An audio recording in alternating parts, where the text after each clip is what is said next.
Bonsoir, soyez les bienvenus dans Au Quotidien. L'info est présentée ce soir par Enzo Maubert. Bonsoir Enzo. Bonsoir Anthony et bonsoir à toutes et tous.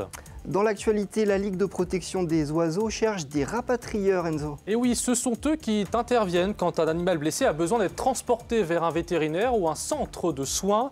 Une activité bénévole que nous présentera Amandine Cartier de la LPO Sarthe. Et puis c'est parti pour le Région Pays de la Loire Tour. Dans la suite, on reviendra sur ce grand départ. Et oui, première étape Anthony, aujourd'hui, ce mardi, entre Fontenay-le-Comte et Saint-Jean-de-Mont. Résumé et analyse avec notre journaliste Antoine Besson.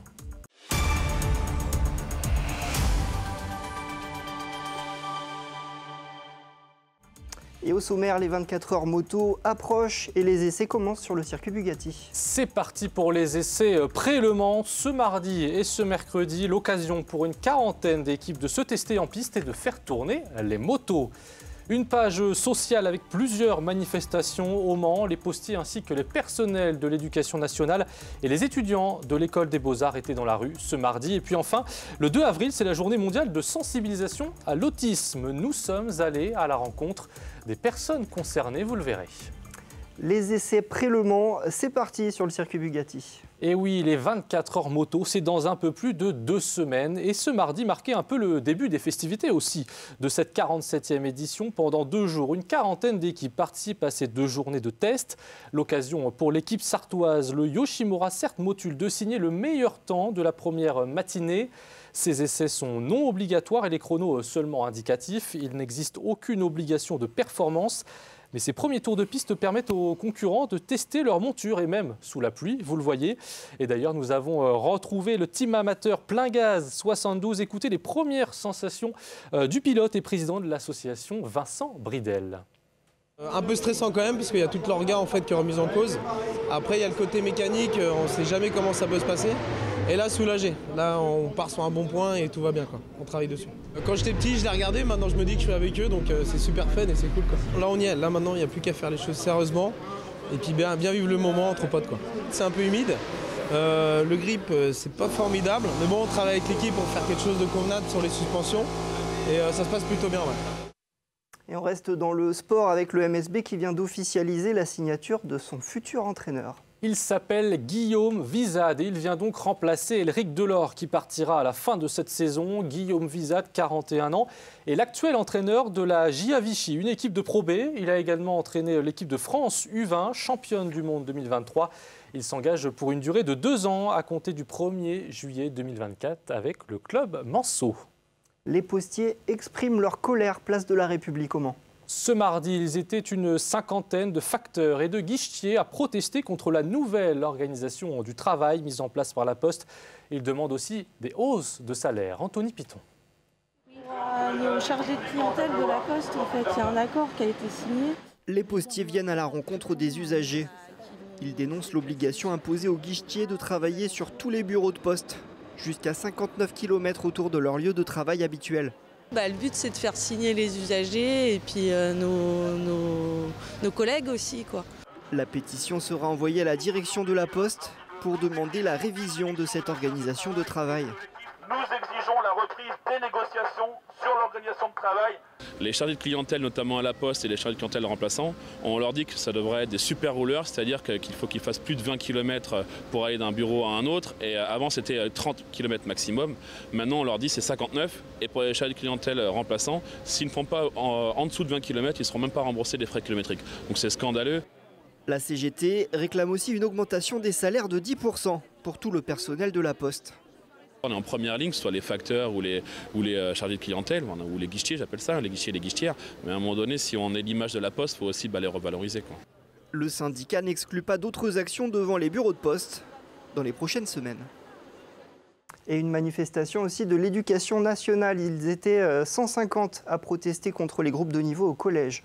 Oui, Anthony, des lycéens et des professionnels de l'éducation donc, ont répondu ce mardi à l'appel des syndicats FSU et Sud Solidaire. Ils se sont rassemblés devant la cité administrative Pexan, au Mans, où siègent les locaux de l'éducation nationale.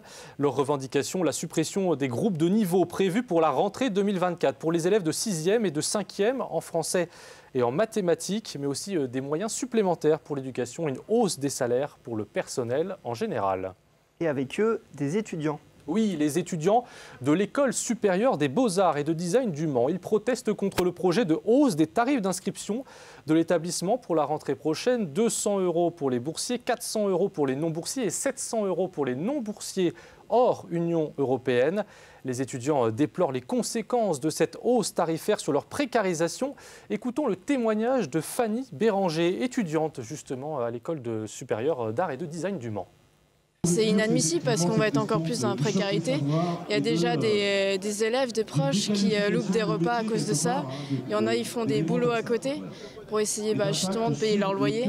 Et donc on se bat pour ça, pour plus de diversité, pour pas que ce soit que aux enfants entre guillemets de riches qui puissent accéder à la culture, à l'éducation. Et puis on le sait tous les prix augmentent. Donc oui, ça va faire beaucoup de misère. En France, 700 000 personnes sont atteintes d'un trouble du spectre autistique. Soit une naissance sur 100 ce mardi 2 avril. C'est la journée mondiale de sensibilisation à l'autisme. L'occasion pour nous d'aller à la rencontre des personnes concernées dans le cadre d'un événement organisé par l'association Éclaircie Autisme 72, Laure Girard. Chaque personne peut se situer à des degrés différents dans le spectre de l'autisme. Certains ne pourront pas parler quand d'autres sont bavards. C'est le cas de Mona, qui fait aujourd'hui la promotion du groupe d'entraide mutuelle où J'aime les colibris bleus, créé il y a peu au Mans. Un lieu où des ateliers sont organisés, mais pas seulement. En fait, c'est vraiment faire les choses en groupe, pour le groupe, collaborativement et aussi s'aider, en fait, s'entraider entre nous. Moi, ça m'a donné un sens à ma vie. En fait, il faut savoir, l'année dernière, j'ai fait un burn-out en fait, dans le service de l'université dans lequel je travaillais, et en gros une question sur le sens que je donne à ma vie, etc. Et me rendant compte que je suis quand même quelqu'un qui a besoin d'agir, et le fait de pouvoir agir pour aider des gens ou pour notamment en lien avec l'autisme, avec quelque chose que je connais, ça a été un petit déclic pour moi. Mona n'a vraiment été diagnostiquée qu'à 30 ans passés. Une errance rencontrée par beaucoup de familles, même si depuis le premier plan autisme national en 2005, des progrès existent. Maintenant, on parle de diagnostic précoce dès l'âge de 12 mois, 18 mois. Mais le gros problème, on se trouve confronté à un manque de personnel pour pouvoir installer ces diagnostics. Aujourd'hui encore, la prise en charge globale de ce handicap repose quasi exclusivement sur les familles, en aide avec les associations. Les budgets d'État sont réduits à peau de chagrin, alors les collectivités locales tentent comme elles peuvent de faire leur part, comme la région Pays de la Loire. Alors nous, les compétences en la matière, elles sont assez vastes. C'est notamment les transports, l'accessibilité au transport. On travaille aussi également avec l'emploi, faire en sorte qu'il y ait de l'inclusion à l'emploi, aider, demander aussi aux employeurs d'apporter des offres d'emploi. En Sarthe, 8600 personnes sont concernées par l'autisme, mais 85 000 par les troubles du neurodéveloppement. Et si vous deveniez rapatrieur pour la LPO? On en parle avec Amandine Cartier de la Ligue de protection des oiseaux de la Sarthe. Et oui, la Ligue pour la protection des oiseaux, exactement. Bonsoir Amandine Cartier. Bonsoir. Première question toute simple, justement, un rapatrieur, qu'est-ce que c'est? Alors un rapatrieur, ça va être une personne qui va acheminer les animaux blessés vers un centre de sauvegarde ou un vétérinaire partenaire. Alors, vraiment tous les animaux, pas forcément que les oiseaux. On entend Ligue pour la protection des oiseaux. Vous vous occupez finalement de tous les animaux. Voilà, donc nous, c'est aussi agir pour la biodiversité. Donc, on travaille pour tous les animaux. Donc, ça va être les oiseaux, les mammifères, les reptiles, les amphibiens, vraiment tout le monde. Pourquoi on a besoin de ces rapatrieurs? En quoi ils sont importants vraiment comme maillon, en tout cas, au bon fonctionnement de la LPO? Parce qu'en Sarthe, on a une problématique, on n'a pas de centre de sauvegarde. Le premier centre de sauvegarde le plus proche est situé à Chanceau-sur-Choisil, à côté de Tours. Il s'appelle Sauve-qui-Plume. Et après, on a quelques vétérinaires, mais qui sont en dehors du Mans.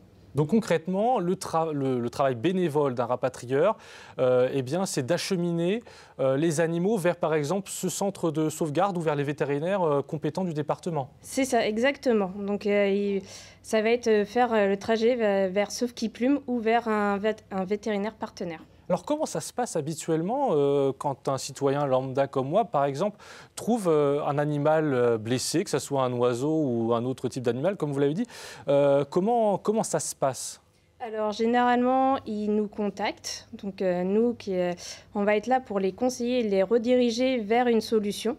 Donc ça peut être tout simplement du conseil si l'oiseau peut retourner dans la nature, ou sinon rediriger vers un vétérinaire s'il est blessé ou s'il a besoin de soins sur le long terme vers le centre de sauvegarde. Vous êtes appelé souvent, la LPO, pour ce type de demande, justement ? Alors en 2023, on a été appelé 370 fois pour ça. Donc presque un appel par jour, en tout cas pour vous, puisque je crois que c'est vous qui réceptionnez une partie des appels. C'est moi qui réceptionne et on a une grosse période de mars à septembre qui correspond aux oisillons, généralement. Et pourquoi cette période? C'est la période de nidification, c'est pour ça? Exactement, c'est là où il y a la nidification et donc les oisillons.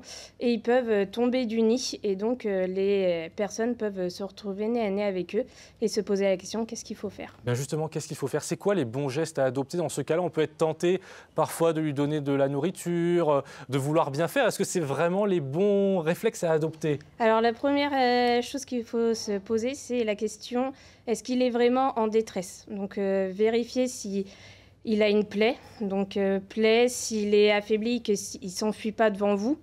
S'il a une aile, si c'est un oiseau, s'il a une aile pendante ou si c'est un mammifère, une patte pendante. Donc là, s'il y a vraiment une blessure, on peut le sécuriser et le mettre dans un carton.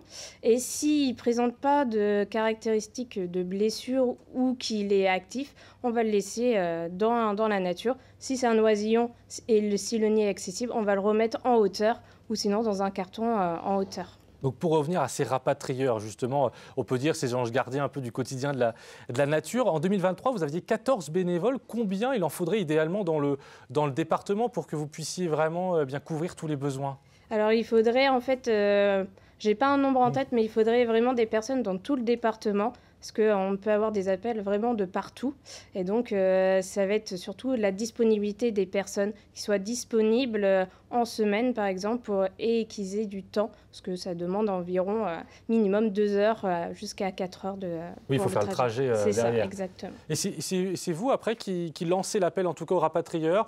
Dans ce secteur-là, on a trouvé un animal. Est-ce que vous pouvez intervenir? Voilà, j'envoie un SMS à tous mes rapatrieurs. Et à partir de là, ils me disent s'ils sont disponibles pour faire le trajet. Je leur explique qu'est-ce qu'il faut faire et après ils me disent s'ils sont disponibles.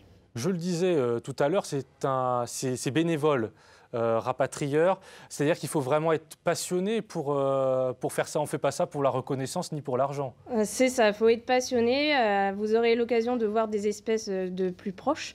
Et aussi, ça peut aussi des personnes qui sont beaucoup sur la route et qui peuvent être bien accompagnées et faire une bonne action en transportant un animal blessé. Alors je crois quand même qu'on peut avoir un petit avantage fiscal, en tout cas au moins pour les kilomètres, c'est ça? C'est ça. Le nombre de kilomètres parcourus est déductible des impôts. Donc à la fin de l'année, vous allez recevoir un reçu fiscal. Donc concrètement, le profil pour vous, là si vous deviez lancer un appel aux rapatrieurs et rapatrieuses, qu'est-ce qui vous conviendrait comme profil? Alors toute personne qui est véhiculée, permis B, et qui ait du temps, voilà, peut-être dans la semaine, au moins une demi-journée ou 2 heures dans la semaine, ou même le week-end, voilà, il n'y a pas... Donc pour ça, on peut contacter la LPO directement. Il y a un numéro qui va s'afficher en bas de votre écran, le 02 43 85 96 65. Merci beaucoup Amandine Cartier donc pour la Ligue de protection des oiseaux. Les Sartois médaillés au Salon de l'Agriculture ont été mis à l'honneur ce mardi et ils sont nombreux, Enzo. Et oui, au concours général agricole, 23 producteurs ont été distingués, 15 médailles en tout, 3 en or, 6 en argent et 6 en bronze. Parmi eux, le domaine Le Lait à Ruillé-sur-Loire qui produit du janière, mais aussi du coteau du Loir, et ce depuis 40 ans. Et c'est ce produit justement qui a obtenu une médaille d'argent, une belle récompense pour la famille. On va entendre Claire Lelay, justement, du domaine. C'est une vitrine nationale quand même, et puis surtout une vitrine sur le territoire. Il faut quand même savoir que les premiers ambassadeurs novins, c'est les Sartois. Donc forcément, c'est un gain de notoriété. Et c'est en plus une toute nouvelle cuvée qu'on a créée il y a quelques années. Donc je suis contente, c'est un peu ma petite cuvée. Parce que j'ai repris l'exploitation familiale il y a quelques années. On était plus à la coutume, on obtenait des distinctions sur nos janières, donc ce qui a favorisé la promotion de cette appellation. Et aujourd'hui, je pense qu'il faut mettre l'accent aussi sur la deuxième appellation qu'on produit dans le Sud-Sarthe, donc les Coteaux du Loir. Au quotidien revient dans quelques minutes, on fera le point sur la première étape du région Pays de la Loire-Tour. A tout de suite.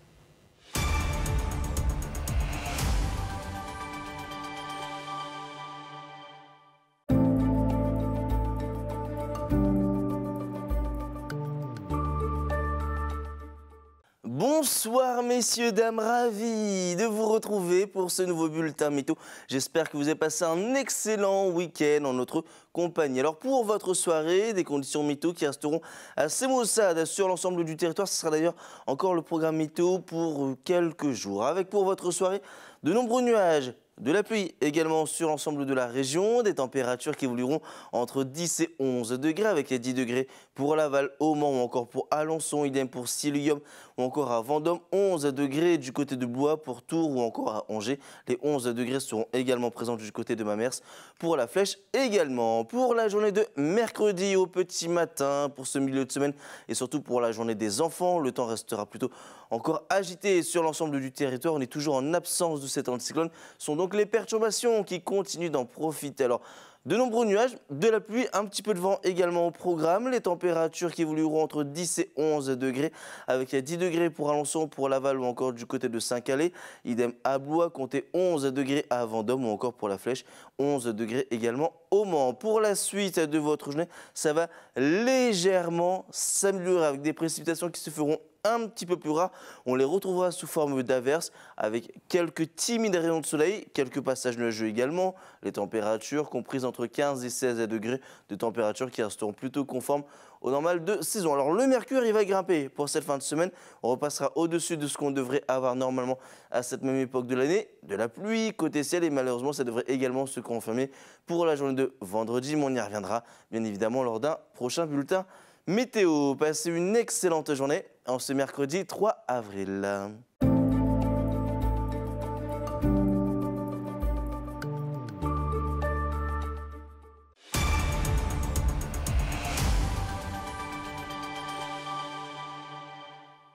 Bienvenue si vous nous rejoignez pour la suite d'Au Quotidien. On jette tout de suite un coup d'œil à la qualité de l'air avec, à prévoir ce mercredi, une qualité de l'air moyenne, voire dégradée dans certains coins, notamment au sud du Mans.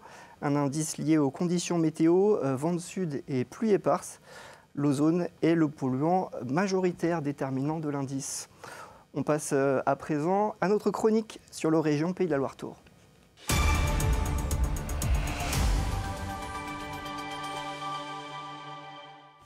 Antoine Besson est avec nous. Bonsoir Antoine. Bonsoir messieurs, bonsoir à toutes et à tous. Vous êtes journaliste sportif, expert du cyclisme, on peut le dire, à LMTV, mais également pour d'autres chaînes nationales. Première étape donc de ce région Pays de la Loire-Tour, un grand départ et une première étape en Vendée.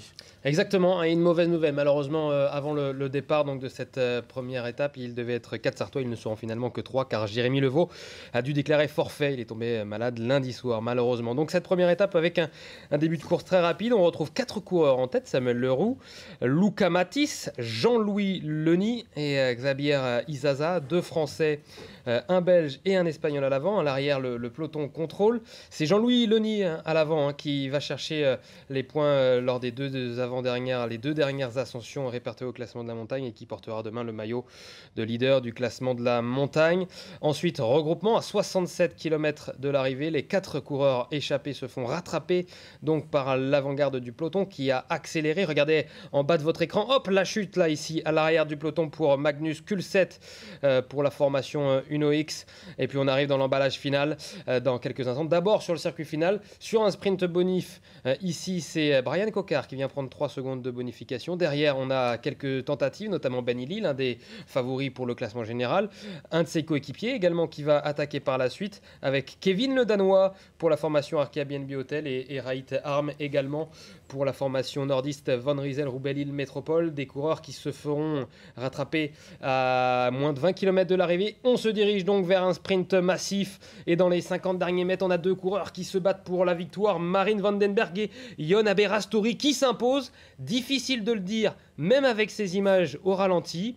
On a annoncé d'abord du côté de l'organisation, on a annoncé la victoire du coureur espagnol à gauche ici en orange, qui célèbre donc sa victoire. Et puis derrière, on s'est dit, on va peut-être regarder la photo finish. Et la photo finish, regardez, ça se joue pour quelques millimètres, pour un boyau seulement. Et donc la victoire revient à Marine Vandenberg pour la formation IF Education Easy Post. Donc déjà une belle bataille pour cette première étape. Et on fait un point sur le classement quand même peut-être. Ouais, regardons donc le top 10 du jour avec la victoire du néerlandais Marine Vandenberg qui s'impose devant Yon Aberastori. La 3e place revient à David Decker, un autre néerlandais, celui de la formation Arkea BNB Hotel. Premier français, c'est Emmanuel Morin qui termine à la 6e place. Il y a également Émilien Janière qui est dans le top 10 à la 8e position. Voilà pour le classement de cette première étape. On a également le classement général. Le premier porteur du maillot de leader, donc, ça sera Marine Vandenberg qui, au jeu des bonifications, compte 5 secondes d'avance sur Yon Aberastori.